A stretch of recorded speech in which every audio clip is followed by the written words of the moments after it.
Hello friends, welcome to my channel. स्वागत है तुम्हारा मारा किचन में। आज हूँ तुम्हारे साथ शेयर करीશ मोमोजनी रेसिपी।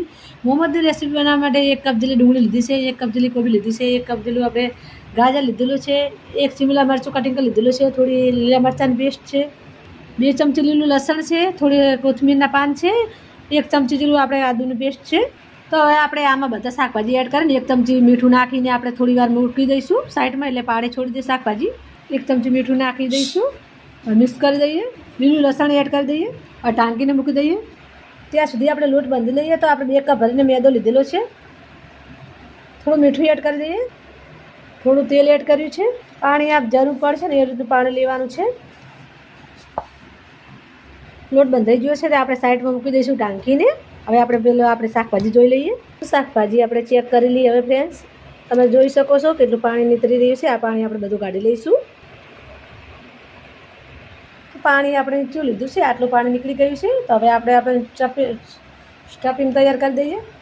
1 ચમચી જીરા પાવડર એડ કરીશું, અડધી ચમચી ચંચળ મીઠું, 1 ચમચી ધાણા જીરું, 1 ચમચી ગરમ મસાલો, 1 ચમચી કાળા મરીનો પાવડર, આદુની પેસ્ટ 1 ચમચી, 1 ચમચી લીલા મરચાંની પેસ્ટ, થોડું મીઠું એડ કરીશું, ધાણા એડ કરી દઈશું લીલા।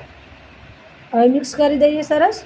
સ્ટફિંગ આપણી તૈયાર થઈ ગઈ છે। હવે આપણે પૂરી વણી દઈશું ઝીણી ઝીણી। લોટ પણ સરસ આપણો ફૂલી ગયેલો છે, તમે જોઈ શકો છો કેટલો સરસ બની ગયો છે। હવે આપણે એની રોટલી ઝીણી ઝીણી વણી લઈશું। આટલી સાઈડની ઝીણી ઝીણી રોટલી વણવાની છે આપણે। પછી આમાં આપણે મોમોજનો સ્ટફિંગ એડ કરીશું। થોડી થોડી આપણે આવી સ્ટફિંગ આમાં એડ કરીશું અને કોરે કોરેથી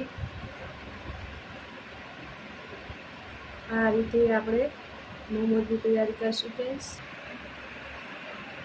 આ બનાવવાના છે।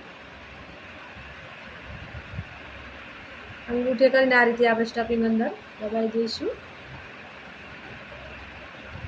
મોમોજ આપણા તૈયાર થઈ ગયા છે ફ્રેન્ડ્સ। આ રીતે જ આપણે બનાવવાના હોય છે બધા।